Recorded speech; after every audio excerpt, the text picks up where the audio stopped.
Welcome to another episode of Chit Chat with a Cup of Plants. Today we have a very special guest. We have Florencia Fridman being part of this Chit Chat. And Florencia is a cacao ceremonialist. You might know her from a cacao video we did together a year ago. Florencia also works with different indigenous communities like the Sapara Nation and the Sotujil community. She's a yogi, she's an amazing human being, and more other things. So today we will be drinking a ceremonial cacao with cardamom and rose. So if you want to make this recipe with us, just get your ingredients ready and come do the cacao with us.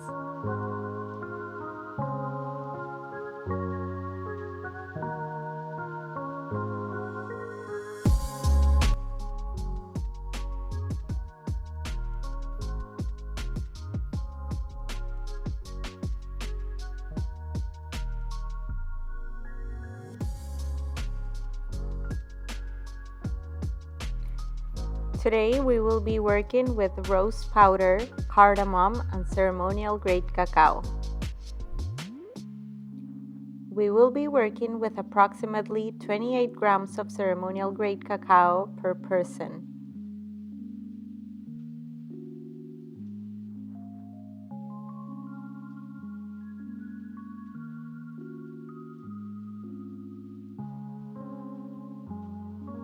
One teaspoon of rose powder,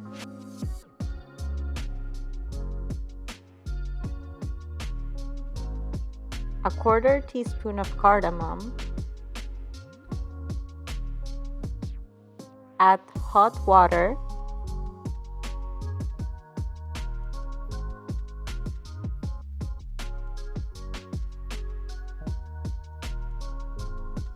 blend or whisk, todo cura, todo sana, todo lleva medicina dentro. Yum.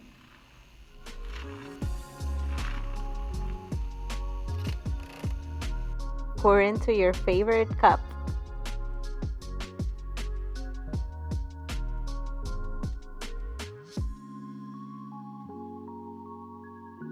Garnish, and voila!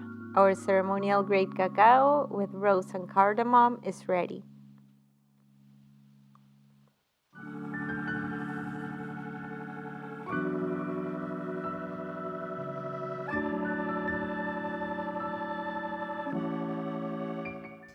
And we can start chatting away. Beautiful. Yes. Okay, perfect. So cacao is understood by many indigenous communities as a sacred food that brings us to connect to the divinity, to the radiance that resides within the heart space and all around us.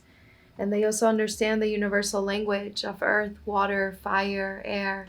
These are the energies that are moving within us and outside of us. So they're an extension of who we are.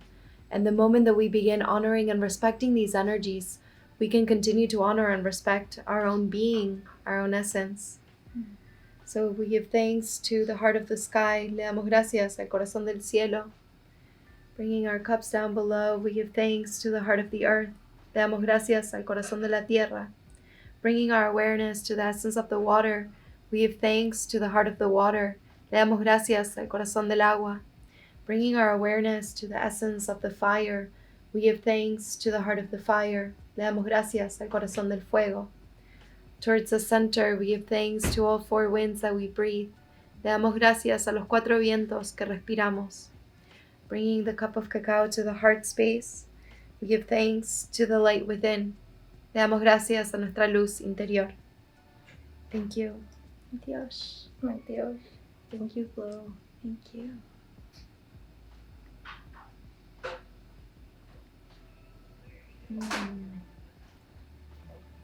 So good. So yummy. I love the roast pieces that you added on top. Yeah.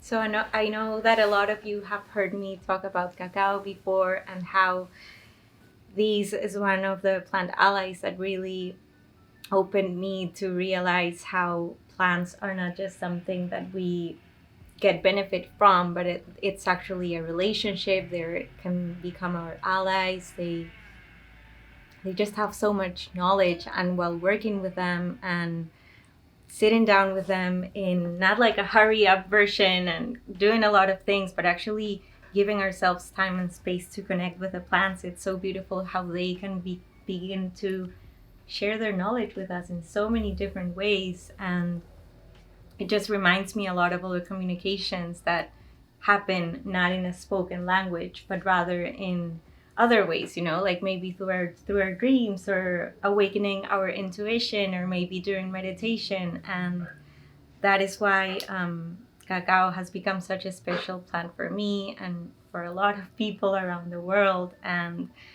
through cacao is that I got to know you, Flo. And a few weeks ago, we were talking, and Flo was sharing with me that she was doing some research on what the definition of nature is. And it was so wild because the definition of nature doesn't include human beings. It's all living beings, all animals, fungi, plants, everything but human creation or humans themselves. And this got me thinking and got us thinking a lot about at what point did we actually separate ourselves from nature? And this is when just like my mind started going nonstop, and I started thinking a lot about why is it that sometimes we see nature as a place of extraction, as a resource, instead of coming back to the knowing that many indigenous communities around the world have, that is that we work in unity with nature, and nature has a spirit and has a lot of different beings, and every being has a spirit in itself. So what is the difference when we see nature as a place to only benefit ourselves, and rather than when we connect with nature as a friend, as a spirit, as this amazing intelligence, knowledge that is alive and has so much to offer, but in a continuous relationship. And I know this is something that you've been giving a lot of thought to as well. So I really just wanted to chat with you about that. Yeah, I feel that cacao for me opened really a huge door of understanding that there's a language that sometimes it's not spoken in words, but it's always being expressed through the wind, through the way that the bird moves, through the way that the water moves. And we receive these messages maybe as sensations in the physical body. It could be maybe an aha moment. And that's why when we are indoors for so long and we feel like we're slowly going in, right, and finding that almost contraction, and all of a sudden we go and take a bath in the ocean, we feel this sense of liberation and expansion, and that's nature speaking to us and providing us insight. And it is through plants that we receive the messages of our ancestors, right, those who have walked before us and understood this language. And I find that a lot of plants are really coming out and sharing with us a lot of knowledge and understanding, so we can begin to take personal responsibility in our relationship with all living beings that reside here on this earth. I love that, because I feel it's totally true. A lot of plants are making their way out of the jungles, out of their native lands, because maybe from my perspective, they have been in the world longer than human beings have, plants and fungi, and they are seeing what we're doing to ourselves, to the world, and they are just feeling so ready to share this knowledge with all of us who really need to hear it and reconnect, like come back to our natural rhythms, because we are part of that nature. We have all the elements within us, and especially in lockdown, it's been such a challenge to reconnect to that natural part of ourselves, but then remembering that we can connect to all the elements at home, and we can commune with the plants and the fungi in our cups, in our foods, just sometimes not even drinking cacao, but connecting to the spirit of cacao is something that is also available to us. And especially during this time, we've been hearing so much about a lot of different species becoming endangered by the not responsible use from us human beings. And that really gets me thinking of, when we have a friendship, when we build a relationship with another human being, we give and take, and it's this reciprocity that is going on, and it's a non-stop cycle. And when we just function in reciprocity, we are giving and nourishing ourselves mutually all the time. So I just see how wonderful it is when we can nurture and work and live in reciprocity with the plants and with the fungi. And even like when we drink our cacao and we give a little cup to the altar, that is already a way in the one we can step back into our hearts and our connection to nature. So I don't know, it just gets me thinking a lot about that difference in between nature as a place of benefit for the human being.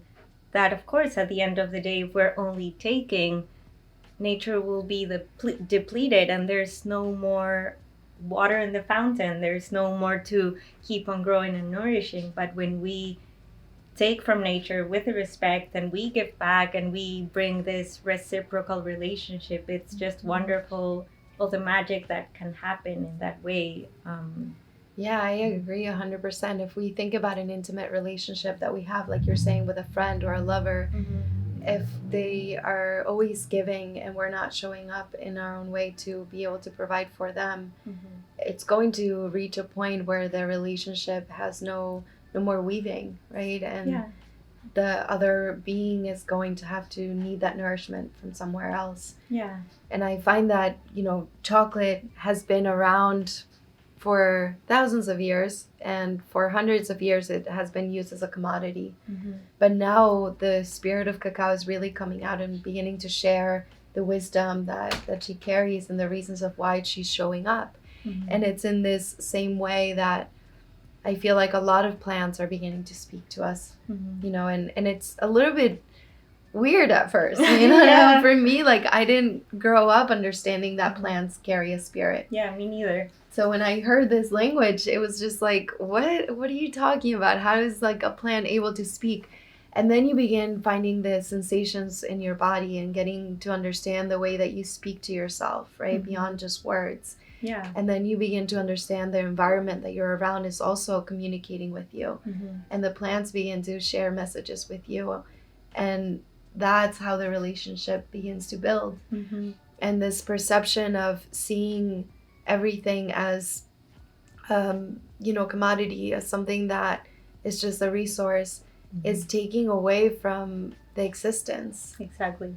And how do we bring this sense of the right to exist to all living beings, even the ones that we can't see with our physical eyes? Exactly. And I think it's so wonderful how when we start connecting with the plant kingdom and the fungi kingdoms, they not only start sharing with us these ideas of, okay, how am I treating myself? How am I speaking to myself? How am I nourishing my body? But then we go to the level of, how am I taking care and loving and talking to my loved ones? How am I showing up for my community? How am I showing up for the world? And it's so wonderful because it's just this wonderful ripple effect of how is everything that we are doing affecting us. And I feel it's such a beautiful invitation for all of us to just connect to this idea of everything that we put out in the world can have a beautiful ripple effect. And if we are coming from a place of love for ourselves, for our communities, for the world, for the plants, for the fungi, for all of it, it keeps doing this nourishing relationship. And something that I've also been thinking a lot is about how each species works in symbiosis. So you've shared with me how the cacao tree needs to grow with 70% shadow, I believe. Yeah. So the shadow is usually given by the cardamom trees. So it's wonderful how they work in symbiosis. And there are some fungi that help carry some nutrients from the cardamom to the cacao tree. So it's wonderful how all of these different species work together. And it gets me thinking a lot about, like, whenever we are giving back to whatever plants we are working with, we are also giving back to more than that specific tree. It's more about the whole symbiotic relationship. And the same goes when we put some species in danger, because if we cut down too much of a specific tree, then it's not only all the animals and other plants and fungi that live in symbiosis with this tree that are also going to be compromised.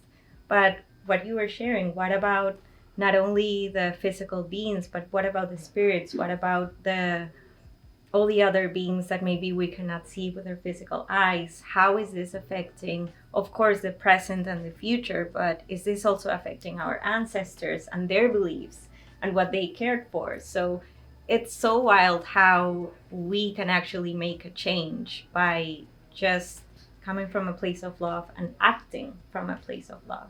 Yeah, what comes up when you share all of this is one of the teachings from Manadi, who's an elder from the Sapara Nation. He shared with me recently the understanding of spirit. He shared with me, we see the aspect of spirit as something that's outside of ourselves, right? And it's something that's so esoteric, and it's something almost as like to entertain the imagination. But really, for the ancient teachings and all of the indigenous nations, the spirit world is a temple of wisdom. It carries all of the knowledge, all of the understanding that we need to then move through this human experience. And for the Sapara, they say that they dream to live and they live to dream. So the dream space, Makihaunu, is just as real as this physical reality. So when we begin to shift our perspective in our relationship to that space that maybe we can't hold, like we hold this cup, but we know we can feel it. Yeah. Right? Then the world begins to change because our relationship to it changes. Absolutely. And now that you mentioned the dream world, I remembered one of the main reasons why I felt so called to have this conversation with you today is, so today is a new moon, and this new moon is all about our dreams and what are we dreaming and how are we bringing our dreams forward.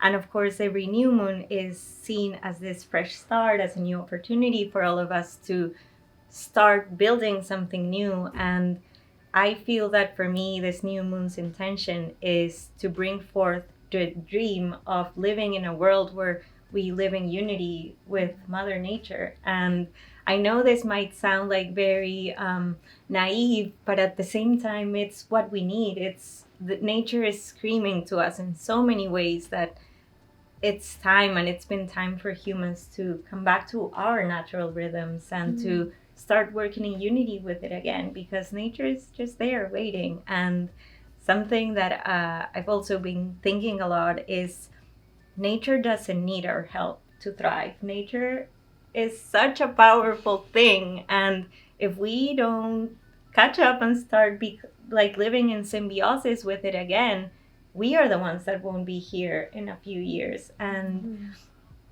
I want to be here. I want my, future generations to be able to have a planet as beautiful as we do, with all the species that we know. And the world just has so much magic in it. And I always dance in this in between, when we see the news and we see that a new species is being endangered and there's a lot going on around there. Sometimes I feel very sad or frustrated or angry, and I just wonder, how do you deal with that, and how do you shift your perception on, okay, no, let's focus on the positive and actually act from the place of love instead of acting of a place of anger or violence. It's a funny dance, because you see the world creating all of this chaos, but if we think about taking it to another part of ancient teachings, the Shiva energy, Shiva being the destructor and the creator, in order to create, we have to go through this process, right, of deep awakening, which is what humanity is going through right now. And we were brought as a collective the opportunity of going within through the process of the pandemic, and not just inside our homes, but really reflecting on, how am I showing up as a human being? What do I truly value in life? Yeah. And how am I making a space for that? And I find that just remembering this interbeing is one of the things that keeps me going. When I'm feeling lack of nourishment of my mind or heart, I can connect with plants, I can connect with my teachers, the community, right, to remind me of my purpose. But it's also really honoring, why am I here in the first place? Exactly. Yes, I feel all of us have,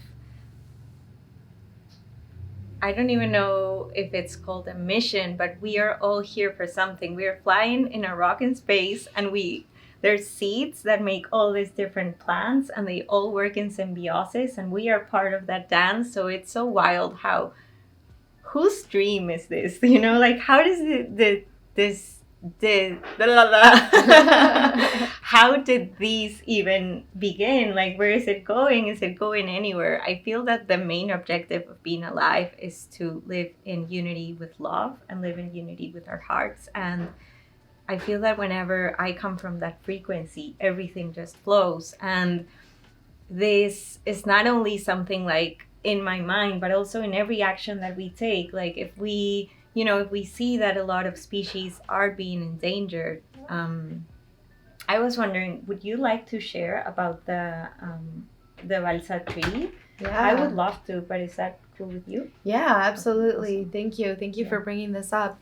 In a lot of the Amazon right now, there's a lot of extraction of the Balsa tree. Balsa is a tree that grows abundantly in many parts of Ecuador and different parts of the world, but it's been extracted from the coast of Ecuador, and now they're starting to go into the Amazon. And again, it's a tree that grows very fast and it's very abundant. But by extracting these trees, it's really opening a door to go into another layer of numbing ourselves, of seeing the world around us as a commodity, of seeing just this taking without understanding the reciprocity of it. And how do we actually build a sacred reciprocity with our world? And it's very intense to really move through this, especially when it's close to the communities that that we work with, because it's no longer just a story that I'm seeing on the news. It's an emotion that I'm connected to, a place that I've walked and I've got to experience firsthand. Yeah. But then there's this understanding that here's an opportunity, right? We have a choice now on how we respond to the situation. Yeah. And I really got a lot of lessons lately through this process of understanding that just like we have a breath that brings us to life, right? So do these trees. They carry a breath, and we feel it through the wind. We feel it through the shaking of their leaves. And in this same way, just like we have a responsibility as human beings to our community, our environment, so do these trees. They have the responsibility of creating a home for certain animals. They have the responsibility, as we know, through the soil to nourish the other trees that are around it. So by extracting these trees and not having a way of providing back to the soil, to the land, we're taking away a whole community that is providing for their environment.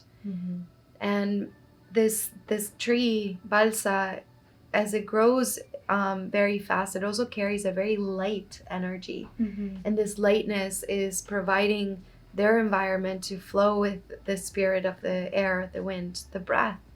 And it provides that breath and that oxygen for their environment to really shift the water when it rains, the wind, the oxygen that we can take in with our breath. And that oxygen and that air doesn't just stay in that environment. Right. It's reaching us right now. Yeah.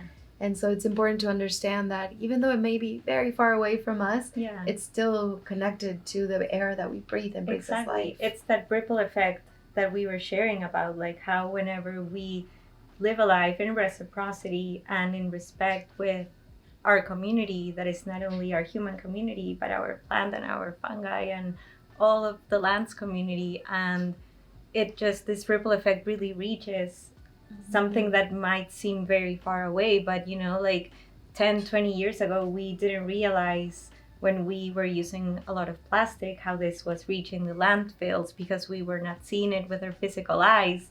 But now microplastics are in our waters and in the fish that people eat, and it's all these, like, it comes back, and it comes back like just like the air from the balsa trees comes to us. And it's so beautiful how whenever we see any action taking place or anything that is going on that might seem very difficult to move through, like the balsa tree being endangered or being exploited, we might get frustrated or have all this like very difficulty processing what's going on, but at the same time it becomes an opportunity of change. So I feel that for me, that is my intention for this new moon. Is like I want to dream and take action on this dream of we as humanity are ready to actually shift our way we connect to nature. And another way that really speaks to me about how can I make changes is it's so powerful to do changes from our own reciprocity relationship with everything, but also what are we buying, you know, like maybe I am buying some furniture made from a tree that is endangered, or you know, like so many stories, because what's happening with balsa has happened with so many other species before in the world, and this is not like a separate thing that is happening and the only time that it's happened in the world. And that is what really gets me thinking. It's not, the objective is not to cure the symptom, the objective is to cure the sickness that is being so separate and putting this wall in between us and the rest of the world. So it just really inspires me to see a difficult situation as a new opportunity to make a change and see how can we dance in another way with the world and its nature. Yeah, the Sapara are deep in the jungle. They are less than 600 people in their community. Wow. It's a 3-day walk into the jungle. And they have a nearby community that had said yes to balsa. And it's understandable. I mean, there's ecotourism hasn't happened this whole year. Right. They have certain needs that, you know, as society evolved, they became dependent on. And so they have these needs. But like you're sharing, the way that our responsibility comes into play is understanding what is the demand for this tree. If there wasn't a demand for this tree, then they wouldn't be going into the jungle. Or if we demanded that for every tree that is extracted, is there another tree that's being planted again? Right. And is there, you know, just like you have agroforestry systems where, you know, you take from one part of the land and then you wait until that evolves to take again. Exactly. How can we do that with all aspects of the life?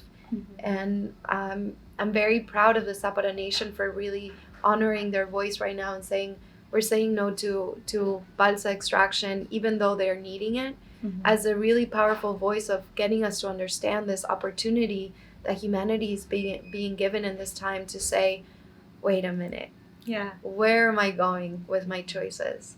And it is such a powerful decision, because even though the money is needed, saying no to any number that they might be being offered, because it's more important to actually have their ecosystem the way that it is naturally. And that is a powerful move. I always believe that whenever we say no to something that doesn't feel aligned, we're saying yes for the right opportunities to come. And you know, I was also thinking like, okay, I'm not in the jungle, what can I do? And I feel that really answers my question in a lot of ways. I still have a lot of questions, and I wish I could just do this and like bring the world in unity, but I feel that by really focusing on what are the actions that we are taking every day and the things that we are deciding to apoyar, how do I say?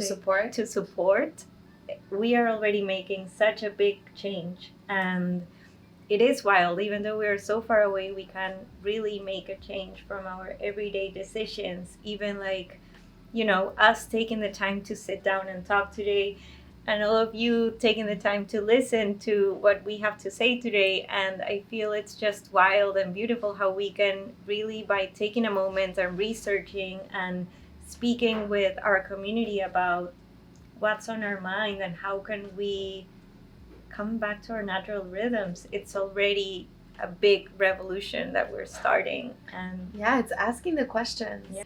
So on that note, we will leave you, and just wanted to give an invitation for you to maybe journal a little or dream a little of how are you showing up for this dream of yours, and how is your own way to connect with nature and with your own natural rhythms, and how can we all bring more reciprocity to our own relationship with ourselves, with Mother Nature, with our community. And it's here. We are making it happen. The change is already here. So thank you so much for watching today's video. And Flo, if everyone out there wants to see more of you and your beautiful medicine, how can they see you or reach out or learn more about you and what Cacao Lab does?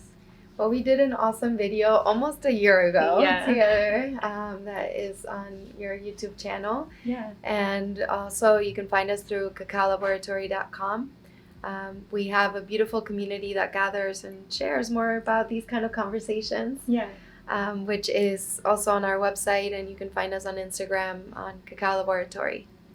Thank you so much. Thank you. Happy new moon. Happy Bye. moon. See you next time.